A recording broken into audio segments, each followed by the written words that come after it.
O IBGE, ano 2022, revela um fato muito importante que vale a nossa reflexão. No Brasil, temos mais locais de culto do que locais de ensino e de saúde. Acompanhe-me nessa breve reflexão. Jesus orou antes de ser preso, antes de ser crucificado, horas antes de ser crucificado. Pouco tempo antes de ser preso. Jesus pediu: peço que todos sejam um. Oração, pedido de Jesus. Bem, conforme o censo IBGE, ano 2022, nós temos no Brasil locais de saúde, 247.510 locais. Estabelecimento de ensino, 264.445 locais. E religiosos, que somando de saúde e educação, religiosos, locais de culto, somam muito mais do que os dois. Nós temos 579.798 locais. Estados tais como Piauí, São Paulo, Paraná, Santa Catarina e Rio Grande do Sul. Esses 5 estados, os estabelecimentos de saúde e de ensino ainda são bem maiores do que os locais de culto. Agora na região norte, lá nós agora vamos citar 7 estados: Acre, Amapá, Amazonas, Pará, Rondônia, Roraima e Tocantins. Esses 7 estados, os locais de culto é muito maior do que os locais de ensino e de educação. Nós temos 79.650 locais de culto. E nós temos a cada 100 mil habitantes nesses 7 estados. Para cada 100 mil habitantes, nós temos 459 locais de cultos. Agora, estados da região sul, tais como Paraná, Santa Catarina e Rio Grande do Sul. Esses 3 estados, a cada 100 mil habitantes, nós temos apenas 226 locais de culto. Porque Paraná, Santa Catarina e Rio Grande do Sul, ainda os locais de ensino e também de saúde são maiores do que os locais de culto. Olha só que interessante, hein? Os estudiosos aí, ou quando se foi feito também todo o levantamento dessa questão religiosa no Brasil, os pesquisadores, eles classificaram as igrejas como pentecostais, neopentecostais e missionárias.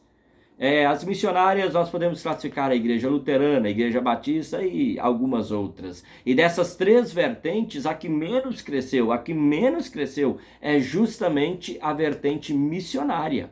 E um dos motivos dessa desaceleração é justamente as estruturas engessadas e hierarquizadas.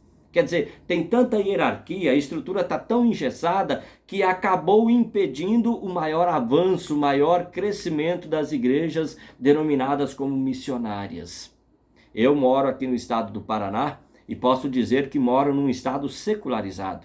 Estados tais como Paraná, Santa Catarina e Rio Grande do Sul, eles são altamente secularizados. Secularização é o processo de separação, tanto gradual como o abandono geral das formas tradicionais da estruturação social baseada na religiosidade. Os denominados cristãos sem igreja, porque muitos membros de igrejas luteranas, igrejas batistas, igrejas anglicanas, muitos desses eles acabam levando uma vida que é denominada como uma vida de cristão sem igreja. Os denominados cristãos sem igreja, os desigrejados, os indeterminados, eles não querem mais ter vínculos institucionais. São cristãos que muitas vezes até se reúnem numa casa ou em outra casa, mas eles não querem, não é mais desejo dessas pessoas ter um vínculo com uma comunidade.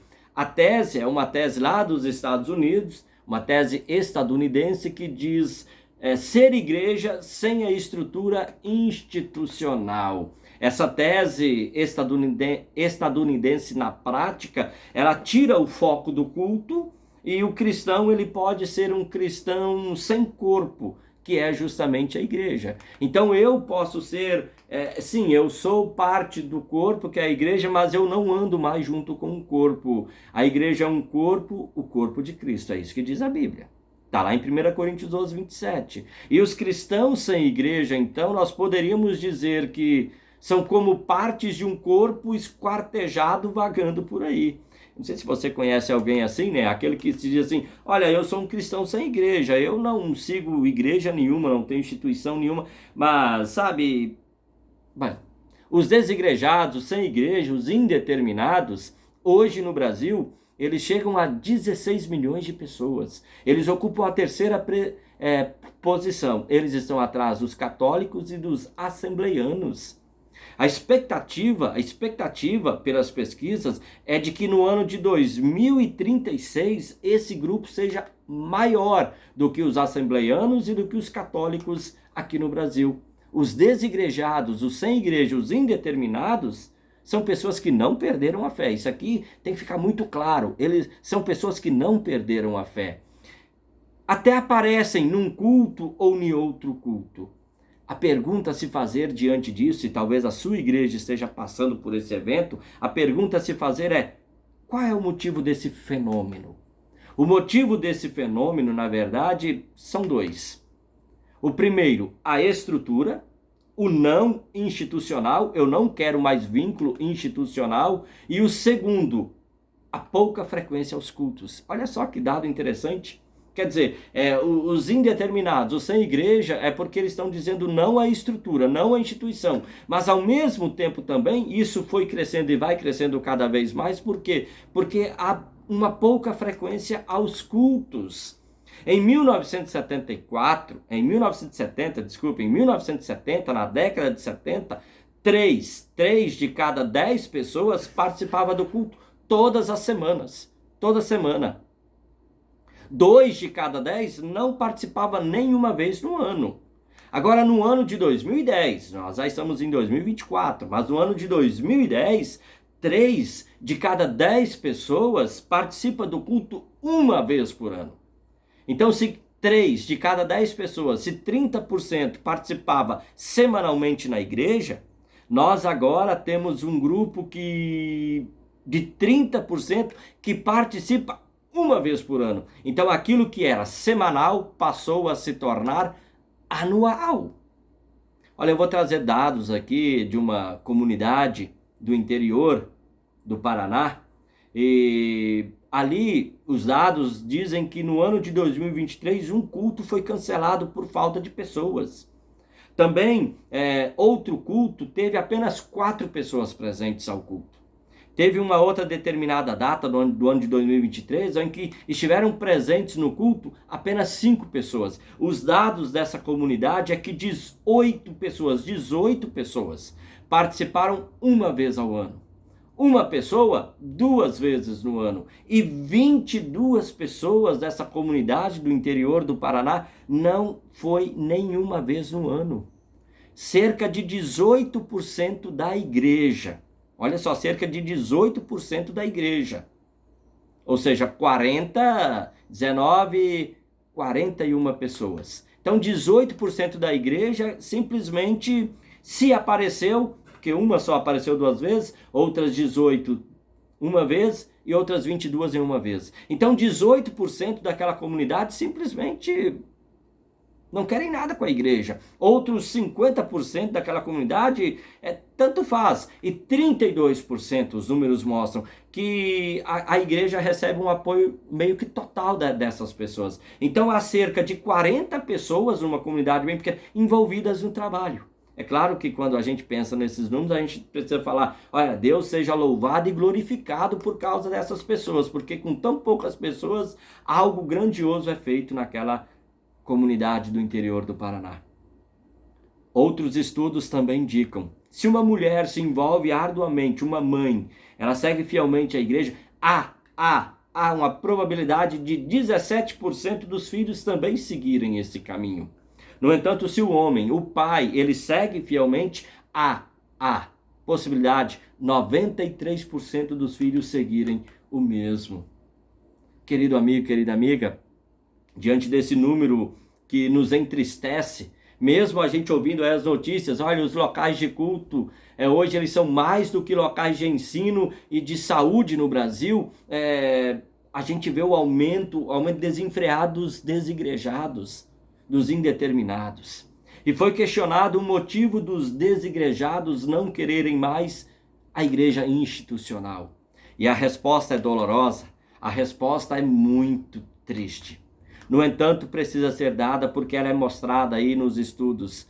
Eles alegam que eles estão vendo os cristãos brincando de ser igreja.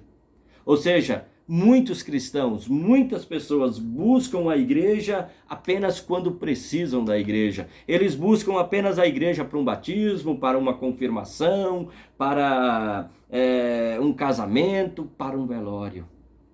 Querido amigo, querida amiga, será que há esperança para a igreja, para a instituição igreja, em meio a toda essa realidade? Claro que tem. E a esperança é a promessa de Jesus. Promessa de Jesus de que as portas do inferno não irão prevalecer contra a igreja. Max Weber, Marcel Gauss, Charles Taylor, eles falam do desencantamento do mundo. Assim, o nosso desafio como igreja cristã é ir da religião da conveniência, do apenas buscar a igreja quando se precisa, para se tornar uma religião de convicção. Jesus, ele fez isso. A religião, ela estava focada no sacrifício, nas leis, na conveniência. E Jesus, ele apontou para a lei e o sacrifício do amor, ou seja, uma religião de convicção, a convicção prática. Entre nós também tem um grande desafio, o desafio interno, que precisa ser enfrentado por todos nós. Nós precisamos cuidar mais e melhor do corpo, para não se tornar um corpo sem vida. Existe uma grande diferença de uma sacola cheia de batatas e de uma panela com purê. As batatas vivem em união, estão ali em união. O purê vive e está em unidade. Você não sabe qual batatinha é aquela batatinha que estava na sacola. O purê fez de todos um. Há uma grande diferença entre estar em união e estar em unidade. E a oração de Jesus para a igreja daquela época, também para a igreja dos nossos dias, continua sendo a mesma. E peço que todos sejam um. Sermos um. Nós temos desafios a serem superados. Não adianta ter mais locais de culto. É preciso que também os cristãos sejam um. Que Deus nos abençoe, que Deus nos guarde, que Deus nos faça seguir adiante nessa grande tarefa, que é proclamar Cristo Jesus para as pessoas. Para que em Cristo Jesus as pessoas deixem de ter apenas uma igreja de conveniência, para também serem cristãos de convicção.